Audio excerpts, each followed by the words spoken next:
I didn't put on local recordings. I hope my producers don't yell at me. Hello, everyone, and welcome back to Back on Track.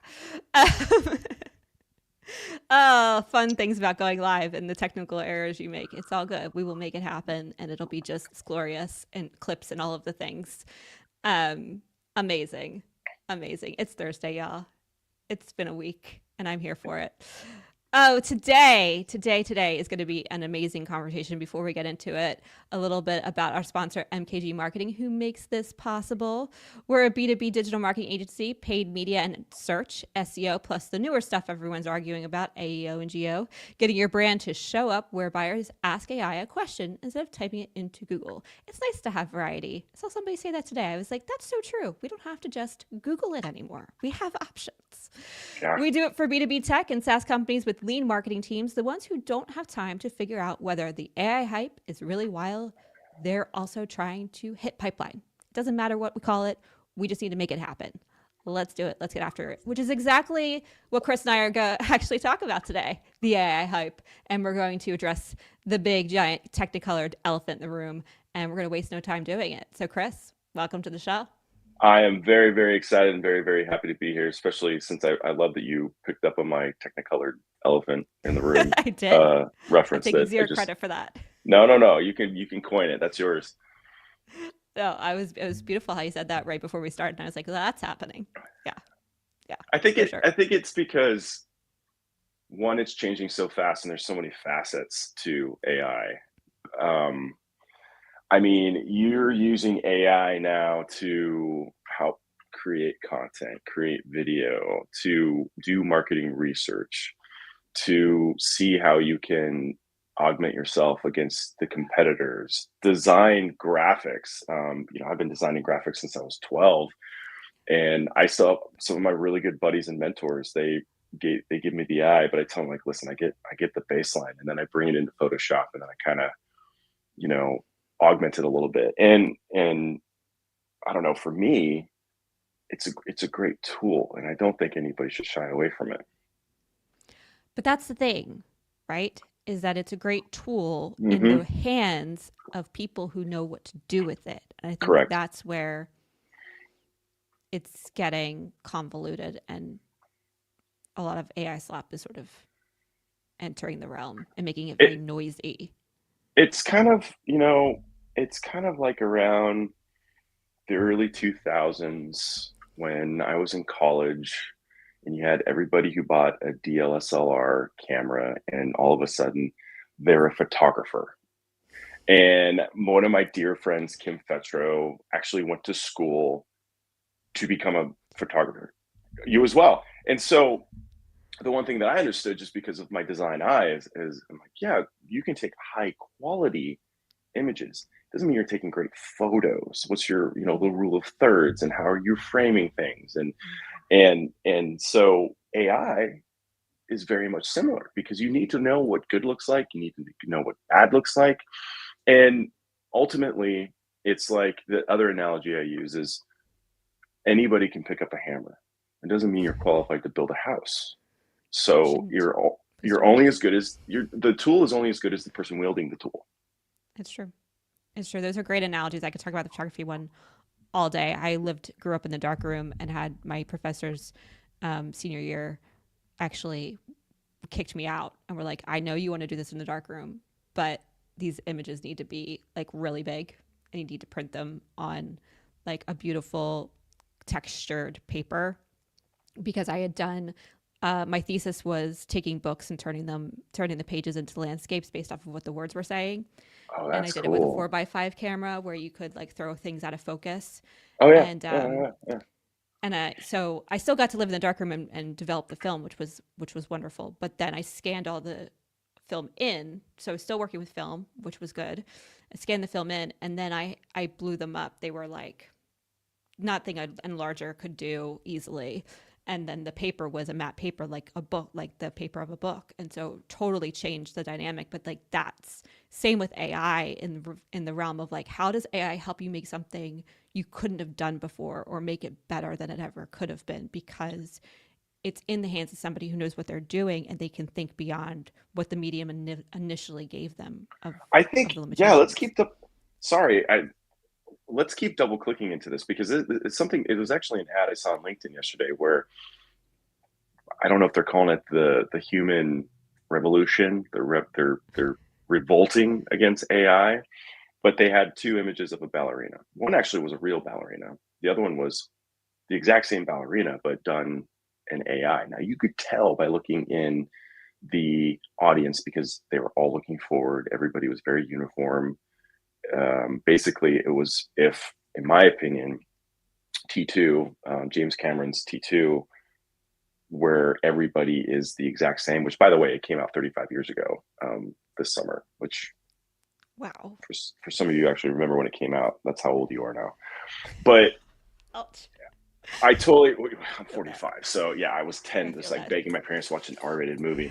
Uh, but I totally agree with you. I think for me, it allows the human brain to be even more curious and have more options for the imagination to just grow because whatever you whatever your brain thinks, you could then prompt it and it gives you kind of an idea and then you can run with it. But Okay. I do believe that where we're headed and where the pendulum is already swinging back is that you have to have a human in the loop.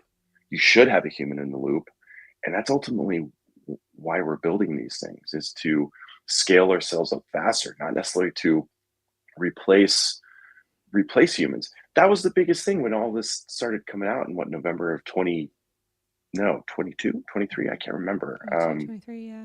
Yeah, but 23. I think it was, no, it was 22. It was November 22. So when OpenAI released ChatGPT, Oh my gosh, but time flies. I know, I know.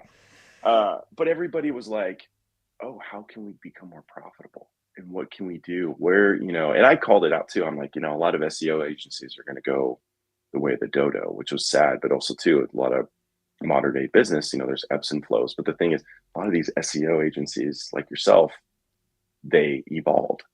They Mhm. evolved now to HEO and AIV, and so humans are finding out ways to use this new tool to still make their businesses a reality. And to go deeper, right? So, like for us, I've coined so many taglines now, having done my positioning and messaging, and one of them is more is not more, because so many of these other agencies are promising to do more, when really you need to optimize and go back to basics and work with what you have before you start adding on. I love Um, that. but also to go deeper, like we can get so much more research. We can pull together so much more data. Yes, you could use a tool, but what if you could use multiple tools? You look Mm-hmm. across your analytics, your Google Search Console, your SEMrush, or insert SEO tool here, pull that all together into Claude, and then actually analyze how people are finding you. Mm-hmm. More importantly, how are they converting and what are they converting off of? Because I had a great conversation with somebody today where she's like, I know people are coming through this page of what is an SDR, but nobody's converting off of it. Of course, nobody's converting off of it because everybody has what is an SDR page these days, because that's what you Yep. needed to create authority that you just don't need anymore. Yep. So, yeah, you don't Yep. need that page. Let's go build authority around who you are and what you bring to the table, and go more intentional and deeper into your expertise than creating more of what's already out there. That brings up actually an amazing point because that's something that uh, my SEO specialist within my team, and for everybody listening, I cut my teeth in SEO and SEM. That's where I built a majority of my career over 15 years before I got into leadership, and then had to, And you come you from a know, design background. The and I best. come from a design background. In fact, what was it, sophomore junior year, I made such good friends with the art teacher that he just let me be his TA. And the TA was a joke because I only had to enter grades in, twice a semester. But I did it because there were certain things that I loved doing in his class that he just let me do all the time. Ring making. Like I'd actually make lost was it lost wax molds and like carve the wax, make a mold, burn the wax out, then throw sterling silver in and actually make rings. Oh, that's Those are so some of cool. the pro. Yeah, it was actually. super fun. And so I actually took advantage of different mediums of art just to kind of grow my brain. But what Blake and I did is, I'm like, you know what? We have all this old content. And the old adage was more is more, more is better. You need all the content. It needs to be internally linked. I'm like, here's the thing. Now with AIV and what I like to coin HEO, which I think is the newest one, but human experience optimization, which I like that the Ah, best. Like, how is the yes. human experiencing the content and gathering the content and absorbing the content? But I told him, let's take anything that's older than 2023 and let's ask Claude to run a whole program of what can we kill, keep, augment. And so we got rid of 200 blog pieces, and a lot of them were fluff. And I also told my team Yep. too, I don't want non-branded fluff anymore. I don't even care if we don't even launch anything for 3 weeks. If it's, total baloney, I don't want it. And so we ran this huge project where we were able to identify what we should do, what we should. Sorry, I've got a blind cat. Oh, She, hi, buddy. I'm her person, so she's coming to my office to say hi. It's okay. We love cats. Yeah, yeah, she's the best. But we were able to do an audit, build content. I built a series of 6 agents that kind of ran through some steps where 301s should go in place, which ones should be augmented, which ones should be killed. And we were able to do, I would say, probably what would have taken a team of 3 or 4, maybe 4 or 5 months, maybe longer, Mm-hmm. in 3 to 4 weeks, just It's between the two of amazing. us. And he actually ended up having to do most of it because my time split between the rest of the team and the rest of the organization. So uh, that's one. It just kind of goes back to more is more. What It's was like, the outcome of that though? Like, usually when you cut content, the big like you're about to like lose a ton of visibility and ranking and all of the things in the old days, but like I got to imagine the opposite sort of happened when you focused.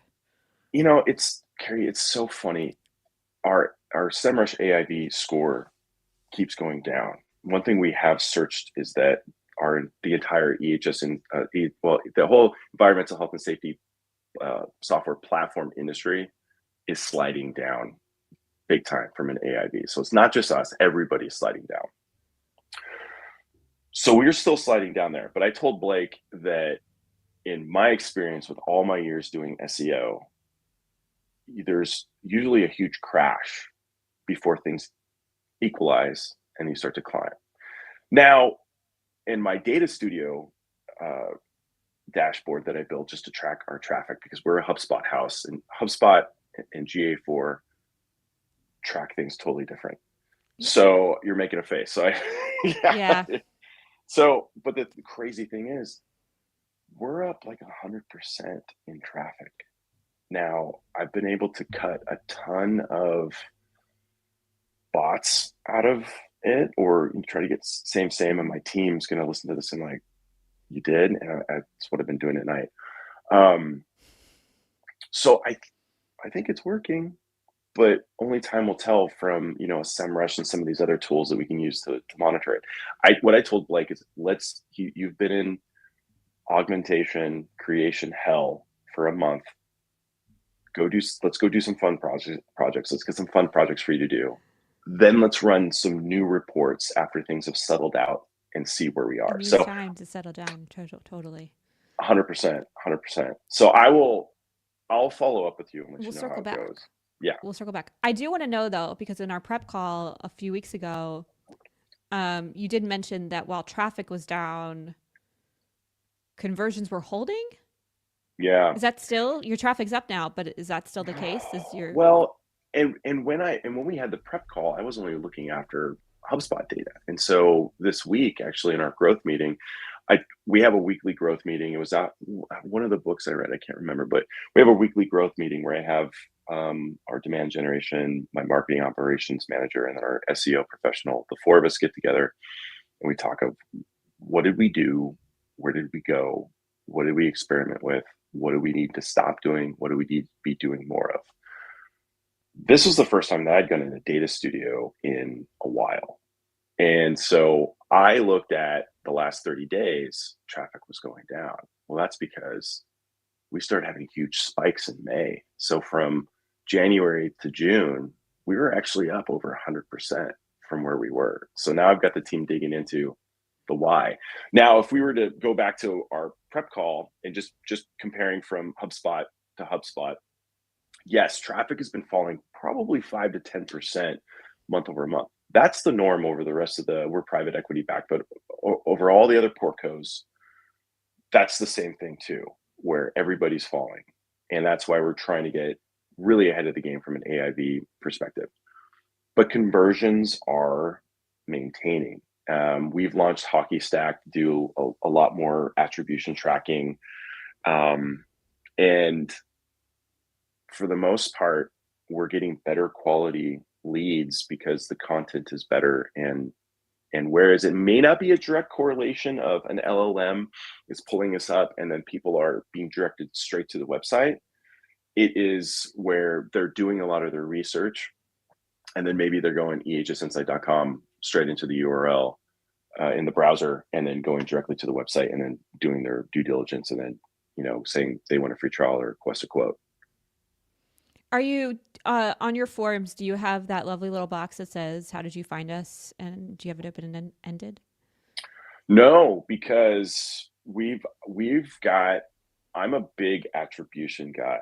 And, when I took seat almost 3 years ago here, that was one of the biggest things that we needed to do right away was UTM parameters, be able to get conversion tracking properly installed. And so the reason why I don't do that, Carrie, is because, especially from an open end standpoint and the volume we've got, is that Okay. sometimes it's really hard to connect the dots. And so that's why we implemented Hockey Stack. And then I would say we've got attribution down to probably 95, 96% accuracy where we can go into any channel and show ROI. That's unheard of. Yeah. Well, all marketing leaders should be the same mindset I've got because your job depends on it. Your job depends on you spending what little budget you've got and being able to show what multiple of return you're bringing in on every dollar you spend. And if you can't do that, you're literally just throwing darts in the dark and hoping that the pipeline's Yeah, grown, yes and no, right? It depends on your business and like how Yes. so like is your business more transactional? Because the more transactional businesses is stuff, so it's not. Okay, so you have more of a long cycle and all of that fun jazz. Yes. Yeah. The average sales cycle is probably, for mid markets, 90 days, and then enterprise can go up to a year. Yeah, that makes sense. Yeah. Okay, so I gotta know then, like how are you tracking attribution and how are you tracking multiple touch points? Because that's always like going off of last click. It's generally going to be, especially these days, SEO to some organic in some regard. But you got other channels at play, especially from a dark social standpoint. So how are you? You said a UTM codes. Are you basically slapping a UTM on the end of every single URL for everything that you do? Yeah. Yeah. In fact, from a Old school, I paid, love it. yeah, from a paid perspective too, it's clear down to the keyword level as well. And I learned that Yeah, from, that's a little easier to do from it paid. is, but most people don't do it. And my former It takes demand, time. it takes time. And my former demand generation manager, Mohammed Bozo, shout out, um, he'd be like, hey, MQLs are flowing, lots of, like, this is great. I'm like, yeah, cool. Like, this keyword is bringing in a lot of MQLs, but in 6 months it never opened up any pipeline. Why is that? And it hasn't, so kill it. And he would look at me shocked, like, what? I'm like, no, we're not looking at volume. We are looking at quality. I would rather spend 2 to 3 times more for an MQL if it's Mm-hmm. guaranteed to open pipeline versus a bunch of them that would be purely tire kickers and brand awareness. Yeah, But I mean, to totally answer agree. the rest of your question, um, with Hockey Stack, we're getting so much better to do all the different layers of touches that a prospect and potential future customer will take in order to get to that point. Because all of our channels, I mean, we've got organic, which I would split into the organic old school search engines. Then you got your LLMs. Then you have paid, which we use Bing, Google, LinkedIn. We used to do Reddit, but after Reddit's traffic was cut by 50% when the LLMs were launched, we kind of went away from there. Then you've got, you know, webinars, third-party content syndication, you know, just a multitude of things. So we're able to now show that, okay, and actually, I'm kind of a first click guy. I'm like, how did they get in first? Yeah, Like, they could have love researched a that. bunch before, but they What finally got them? submitted the form on this one. And so I'll go, no, that's paid. No, that's organic. No, that's this. And it's worked out for me in my career. But, you know, and other people may be like, no, you're not doing a U, or you're not doing, you know, a multi-touch attribution. But, you know, It's too hard to do all of the. You have to sort of hang your hat on something. I'm glad you're not hanging it on last click because I feel like that's not really telling you anything. Because, like I said, I feel like the way that the customer journey sort of is netting out, and it's not completely this way yet, but I think where it's headed, you tell me because you think of you it have more data on this. But I feel like it's mostly going to end up in the organic bucket where that's not how they learned about you to begin with. 100%. And, you know, it's like my sons, I love my sons dearly. They're 25, our youngest turns 20 next Friday. And they still don't know what I do. And they've both decided we encourage our boys either, you know, college or trades. That's the two options that you've got in life. Um, their college tuitions were paid for. Mom, very brilliant, and started trust funds when, you know, when they were little. Good job. But they don't want to go to college. So they don't like this. We're going to go buy a vacation house if they decide not to do anything with it. But they still don't know what I do. And I'm sitting there explaining things, and I'm trying to do my best before they gloss over, because everybody in our family have ADHD. So I explain to them, listen, I'm the guy with the sandwich board on the corner, and I'm screaming, come buy my sandwiches. And then I take the person and I take them to the cashier, and I'm simplifying things, but Yeah. the cashier's the salesperson. I'm like, okay, this person is interested in buying a sandwich. Now you convince them on what sandwich they want, or you give them the options. But then I go further and I tell them, listen, also too, you're asking a girl out. She says no the first 50 times, but you're staying persistent. She finally says yes the last time. Did nothing before get any credit, or was that you constantly showing your value and kind of giving the reasons why she should say yes on the 50th time? And so that's why I like the first time, I because love that's the that first analogy. impression. Yeah, Yeah, that matters, especially nowadays. You big got to time. build the trust. I'd love to know what your data because you actually have the data.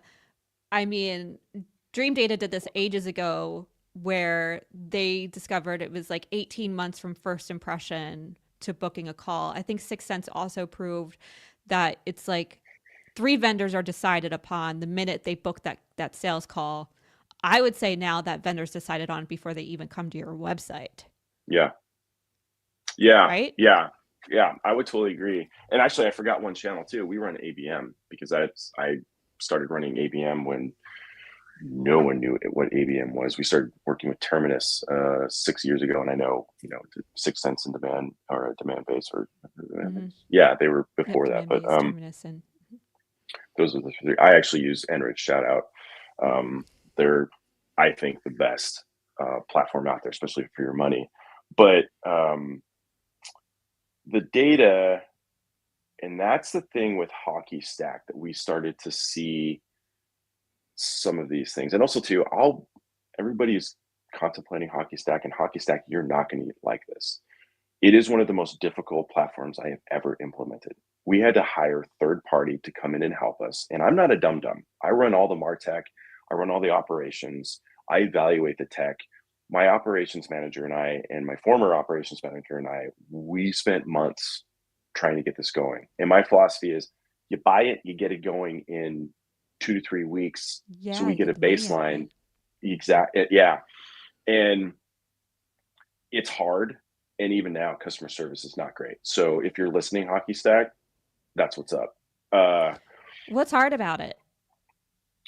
they have a philosophy on how you should track things and how you should do things in your CRM rather than being a little more flexible and Mm. understanding that not everybody is cookie cutter. And they kept quoting their CEO, like, I do it this way. I'm like, that's cool.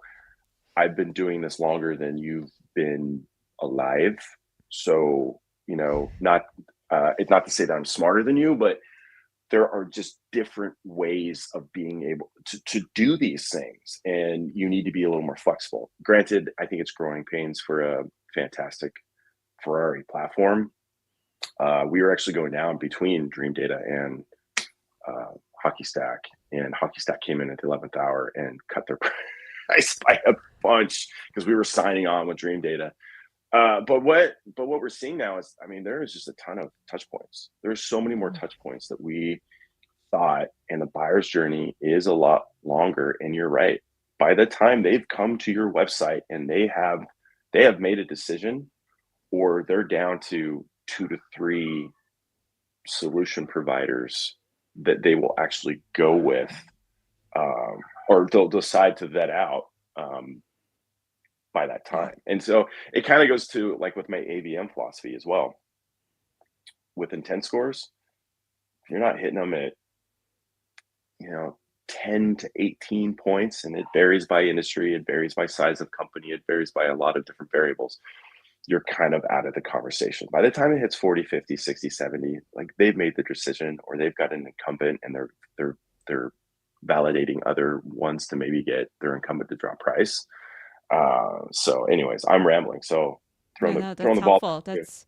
Yeah, I haven't actually, I'm not as ABM versed in terms of platforms, and my team's worked in them a bunch, but the intent signal is interesting in terms of, yeah, I would imagine you want to get in there early when the signal's starting to like show but not be definitive. That makes actually a ton of sense of when to strike, and Yeah, build on that and be part of the build versus coming in too late.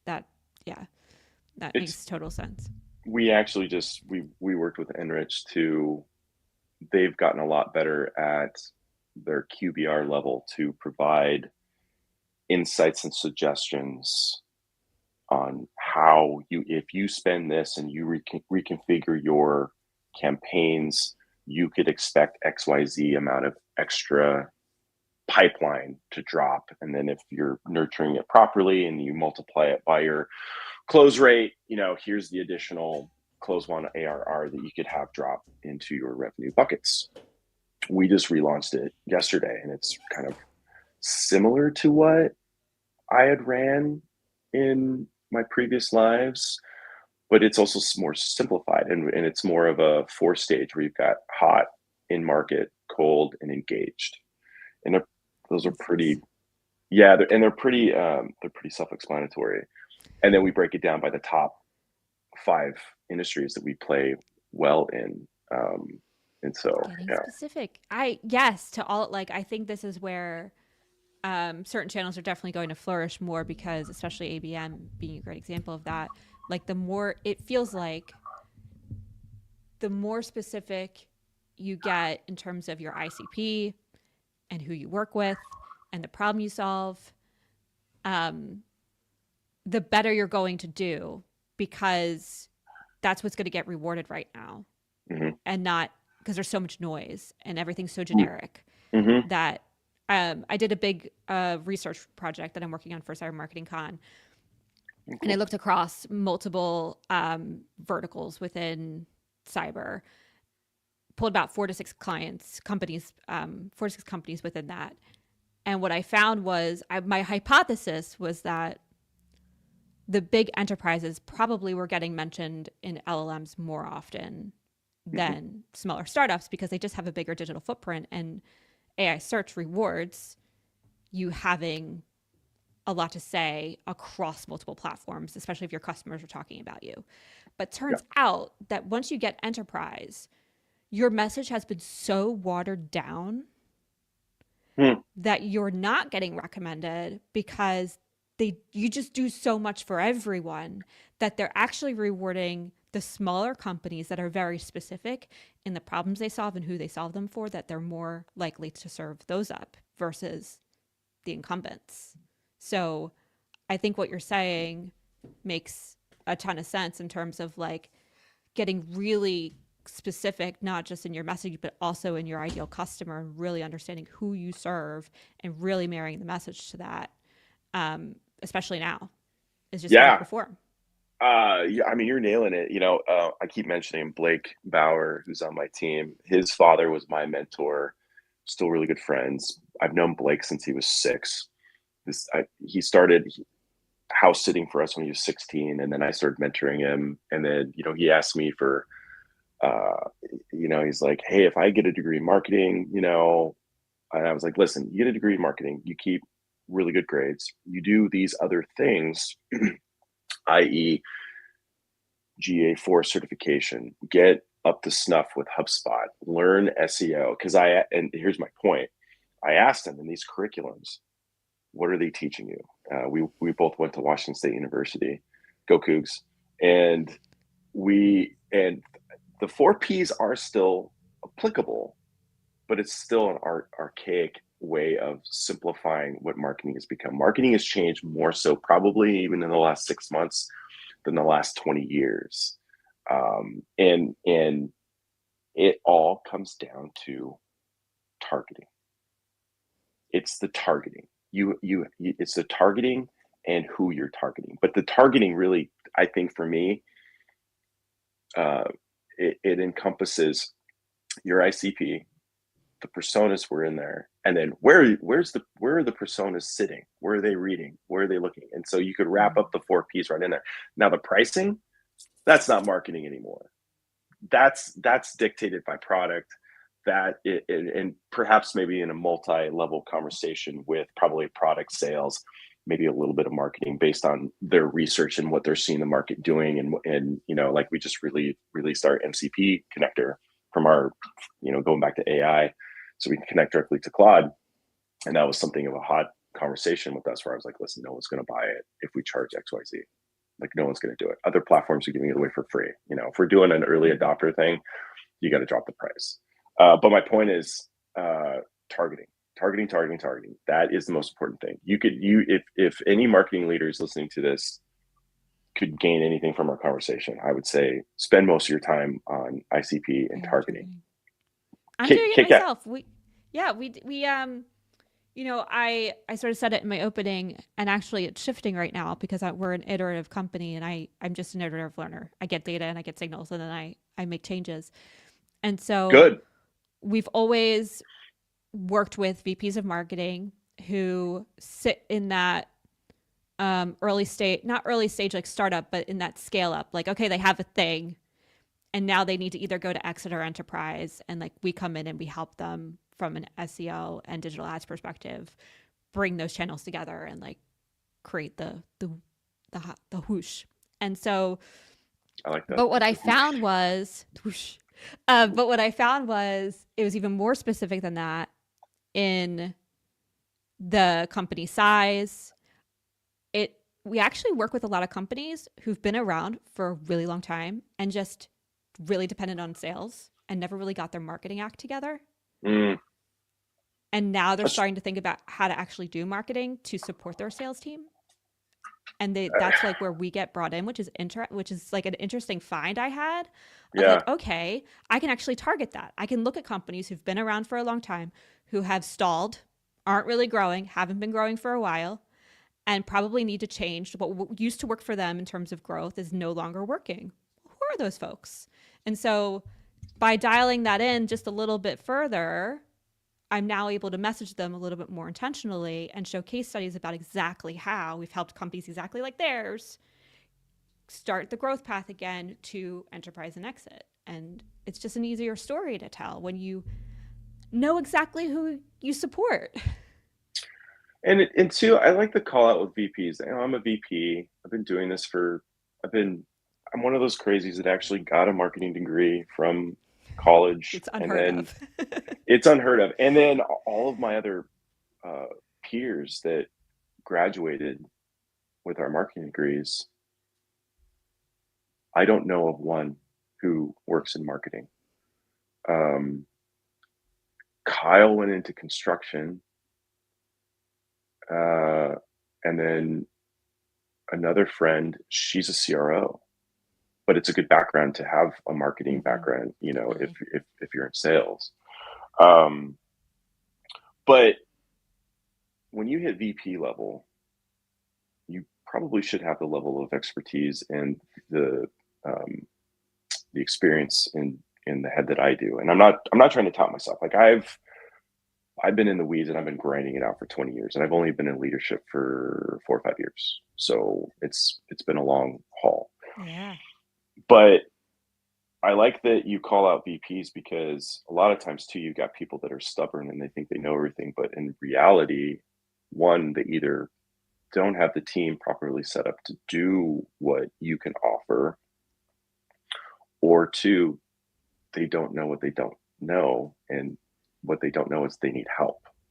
Um, yeah, so yeah, I know. I think VPs are the ones who generally hire us, and I think that's a good point. And I usually find that they do try and do it for as long as they can themselves until they can't. And so, they're worried yeah, about the it just jobs, makes, you know, especially if you're and VC their or PE. resources are limited, Very, right? very. I mean, I have a small team. There's 5 of us total. And how I set up my team is Oh my gosh, you're everybody's doing got so their much with 5 people. so much, so much. And I mean, AI is a part of it. But we actually, you know, Mohammed, who he was the incumbent marketing manager, and when they hired me, he was like, "Listen, everybody in the company, you've taken me as far as you can, and we need to bring somebody in who's done this and has a lot of experience." He was doing both sides of demand generation operations, and he actually has ran out and he started his own marketing Oh, agency, very Butter cool. Marketing. He actually stole that from me, but actually I stole it from a Mike Myers skit on SNL, where he's like, you know, I'm going to give you a topic. Here's butter. Now talk amongst yourselves. But I split his role into two, because I'm like, listen, we're missing the boat on DG. We're missing the boat on operations. We need to have two professionals in there. So we brought Ivan and brought Wes in. And so now we're a team of five: product marketing manager, AIB, SEO professional, DG professional, and then ops person. Now, everybody's got their specialties, and there's a lot of overlap, because a team should not be running in silos. There should be collaboration, because that's where the best ideas come from. I come in 100%. as uh, I have a very foul mouth, but I will be PC. I just come in and I'm the utility player, and I will do the grunt work. I will do the crap work. I go, guys, my strategy that we collaborate on, but ultimately my name's attached to it. And if you fail, it's no, it's me. I fail. And so I give them the autonomy to run these departments. I come in as a utility player. If they fail, I don't point the finger at them. I actually take all the blame, and where the bullet, well, sometimes it's bulletproof. That's to kind of give them that ability to breathe. I'm not sure where my point was. My I love this. ADHD's kicking We're in, just talking but about VPs and how they tend to try and do as much as they can. Um, and so it sounds like you thank really you. brought in a strong team, and now you're playing the support player to where because you can do it all because you have done it all, but you don't now have to do it all, but you can fill in the gaps because you know enough to be dangerous. That's what I'm picking up. Yes, yeah, and I mean, yeah. So thank you for bringing me back. So it comes down to, in the VC and PE world, and I think everybody who's listening, who's in these roles and is working for PE and VC, and again, to all my friends who are running the go to market teams um, in the PEs that I work with, it's no knock against you, but if there's a lot of times there's imposter syndrome, and also too, like, you're scared for your job if numbers are not going the Absolutely. right way and you do not know what you're doing. My philosophy is I raise my hand up very fast. I'm like, we're going the wrong direction. I do not know how to correct this. I either need to bring in outside help, either via the go to the GTM teams at the PEs, or I need to go get expertise just to help us get a lift and figure things out. I see too many times VPs where they don't do that, and then their heads on the chopping block. And then also the business is not doing well either, because now you've waited another quarter, 2 quarter, half to let that movie play out, where at the end everybody dies. Whereas you should have been like, hey, the plane crashed. Here's the flare. Help's coming in. They're dropping in food. The dog sleds are coming in. If anybody's seen the movie Alive, that's what I'm quoting right now. But none of them lived, by the way. But spoiler alert. Spoiler alert. I do want to know, because I love this, and I do think we don't always raise our hand because we're not sure when to raise our hand. And I love that you're saying raise it as early as humanly possible. What's that leading indicator for you? Is that like the initial, I don't want to call them MQLs, because I love what you said to your demand gen person of like, yeah, we're getting a ton of MQLs over here, but like, let's be real, none of them are actually shaken out. So what is that, where that could have been a vanity metric sort of hiding the reality of what was happening? So is it MQLs? Is it pipeline? Like, what's sort of that moment where you're like, we got to turn the ship around because we're going to start going in the wrong direction any second now? Yeah, so my EVP of sales, John Nichols, and I work very closely together. Cesar Mariquin, who's our VP of customer success at EHS Insight, we call ourselves the GTM trifecta. So we're the triad.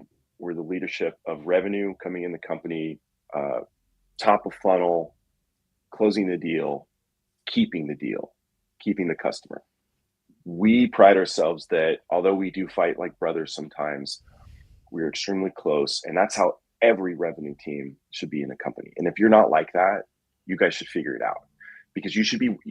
The first thing I always ask John, when pipeline, so to answer your question, pipeline is the most important thing that a marketing team should be providing the sales team. Now, there's arguments, and John and I are always trying to get the sales team to do more self-sourced sales generated pipeline, which we all know from an outbound perspective is getting harder and harder every day. But I will do the Glenn Ross, where I will go, are the leads shit? Pipeline's not growing, and that's the one report that I am refreshing 4 to 5 times a day. Have any new deals been created today? What's the attribution of where they came from? Okay, I do brag a lot. Marketing at my department sources 98% of the pipeline for our company. I'd like to give a pat in the back for me, absolutely. But no, it's my team. It's my team. It's a we, not a me. So that's the main thing that I will look at is, why is pipeline not growing? And we had a little bit of a blip in Q2 where pipeline was slow. You've got to go back and look at the historical data. Q2 typically tends to be a lower generating pipeline for us. And I think it's the time of the year. Everybody's going into summer. But I will ask, okay, pipeline's not growing. Now we need to work backwards. Now everyone's like, whoa, MQLs are the starting point. And then they go to SQL, and then, maybe, there's pre-op and then op. I'm like, yeah, okay, great. But if no pipeline's being generated, there's your clear indicator. And then you start working backwards. I'm like, okay, well, what's the conversion metrics? Okay, conversion metrics with everything over a blended landscape looks great. All right, and then we need to look at by channel. Has one particular channel started to maybe flounder a little bit, or they tripped at the starting line? Oh, okay, well, this one's flopped. This one's been one that has been let's just say Google Ads. Google Ads has been fantastic at creating pipeline for us. Why has it been floundering? Is costs going up?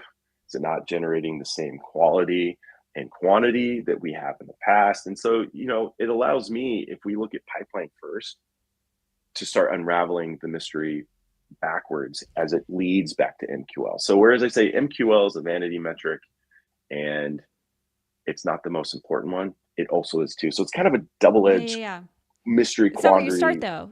Yeah. And that's probably how you figured out that, we were getting a lot of MQLs from this one keyword, but when you start at pipeline and work your way backwards, like there are no there's no pipeline from that keyword. We need to turn that off. We need to figure out what keywords are developing that so we can put more money into those other keywords. Exactly. I Exactly. have a gazillion more questions, Let's go. but we're almost at time. Do we Maybe we got have to to do a follow stop? up in if We can do a I follow know up. we're gonna have to do a follow up in a few months when you have more data. Um, Last question for you is in terms of AI and the technicolored elephant in the room, circling back on that, Yeah. where are you looking? You know, you have all this data that you're sitting on. It's all good to like look back and be able to say, based off of what happened, this is what happened. But what are you thinking about in terms of moving forward? Where are you sort of placing your bets? Where are you building up, you know, more resources around certain things because you're like, that's where it's headed. That's where we need to do more. Or are you doubling down on what's currently working and more is not more? I mean, that is a really good question. And I don't know if I've got a well thought out answer. So I might mumble and kind of Think stumble it a would little have bit been in it. here. Yeah. I mean, ultimately, it's monitoring what ICP would be searching for. I think it's iterative changes of the content to continue to make it better. There's also areas of our website that, you know, when we launched our new website in August of 2024, which everyone would call geriatric, but we like to continuously evolve the website over and over and over. So it's never stagnant. We're now rebuilding, like, so we serve multiple different industries and we have 34 modules in our platform. It's going up or going down depending on the day, with consolidation and new launches. But there is what we have seen elaboration of the industry. So whereas before it was okay, like, oh, we serve this industry and we do this and we do that. Now it's a matter of really long form is back in a way. So Mm-hmm. really building out that industry page, because that person that's landing on it, we're big in oil and energy. They're not going to want something that is just like a half page. Like it just fits the screen and that's it. There's no, you need to be exhaustive and listen. This is what we specifically do for your industry. Same thing with the modules. Here are all the things that we do with this module. So we're in process of rebuilding all of those pages because with an AIV mindset of if somebody's searching for this module or they're searching for EHS safety platforms within this industry, we need to be seen as a thought leader. It comes back to being a thought leader. There's brand awareness, thought leadership, and then looking shiny. No, I'm actually, you know, don't have Don't to look be shiny. polished. No, but Yeah. those are two, those can totally be the two pillars. And then you can start going down into the customer journey deeper. But those Yes. are definitely the two pillars right now that are like, that have gotten lost in the sauce over the years as we all chased leads and gamified lead capture and sort of 100%. lost sight of like what actually brought those leads in to begin with, which is absolutely those two pillars of brand awareness and thought leadership. And we need to get back there. So, and you're 100%. not doing more, you're 100%. doubling down on the pages you have and how the audience has changed. I think positioning and messaging should be like a painting and it should never be finished. 100%. I mean, and also too, my philosophy and my team loves it. Like if it's not broken, break it, redo it. I mean, we did that with ABM. We do that with the website all the time. We do that when we're evaluating. Okay, well, attribution's working. Like, can we get better? Break it. And my team, I think, likes that because it's a never-ending quest and also mystery for just getting better over time. Yes. And it causes you to never be stagnant. Yes. You know, a lot of people are like, set it and forget it in marketing. You You better cannot do be that in you marketing. better be changing every single day, week, month, 6 months, year. If you're not evolving, you're in the wrong discipline of business.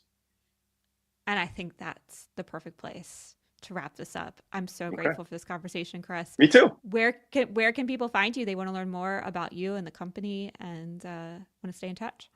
I mean, I'm always open to DMs on LinkedIn. You can find me. My name is Christopher. I think it's the for your full URL is Christopher Lee Collier, the same middle name as my father. But I work for EHS Insight. We're an environmental health and safety platform. But if you want to reach out to me, pick my brain, please don't try and sell me something, because if you are an agency or you're somebody who does demand generation or anything, I've been doing it longer than you and I'm probably better than you. But I'm happy to have a conversation and I'm happy to That's chop right. it up. Yeah, but I don't need services right now. But I am happy to share knowledge, because that's another thing I'll end with too. Is knowledge should be shared and it should not be kept. And I've had people in our company say, well, like, you're kind of giving the playbook of how to be successful with what we're doing. I'm like, yeah, that's cool. Somebody at a competitor could try and pick up the recipe, but the cake's not going to turn out the same. No, no, absolutely not. There's so much in there. I think we only skimmed the top of probably everything that your team's got going on. I can attest from an SEO and digital ads perspective, the nuance is endless for both of those. So to your Yeah. point, if you don't have the experts in the right seat, then that alone is going to make the playbook impossible to pick up. So hats off to you and your team for doing an Thank you. amazing job for um, oh my gosh, am I still here? Did I You're lose still everybody? here. Oh I no, can we're see still you. here. Internet did Yeah, not so go hats down. off. Yeah, no, I my phone rang and it froze everything. No, I'm here. No, hats off to you and your team for really completing so much of the dream from an attribution standpoint, from understanding how to measure success, having sales and marketing alignment. There's so much here that marketers and especially VPs in a similar seat are struggling with, who would love to have this all of these things, and you just gave them so much hope to be able to have them. So thank you for I hope that. so. I'm so grateful. And people definitely go reach out and go hang out with Chris, as I will be. We'll be following up. We'll be having another conversation. So be sure to tune back in to that. It's going to be I would great. love that. I would love that. Let's do it again. Absolutely. For everyone listening, if this hit home, go connect with Chris on LinkedIn. That's where he shows up and keeps it real. And if you're one of those lean B2B tech teams trying to hit pipeline while everyone around you is arguing about whether the AI hype is real, that's the room for MKG Marketing lives. Come find us. Happy to help. We're here live every Thursday. Share the episode, tag a marketing leader who needs to hear it, and it's not you problem part. And we'll catch up with you next week. Thank you all so much.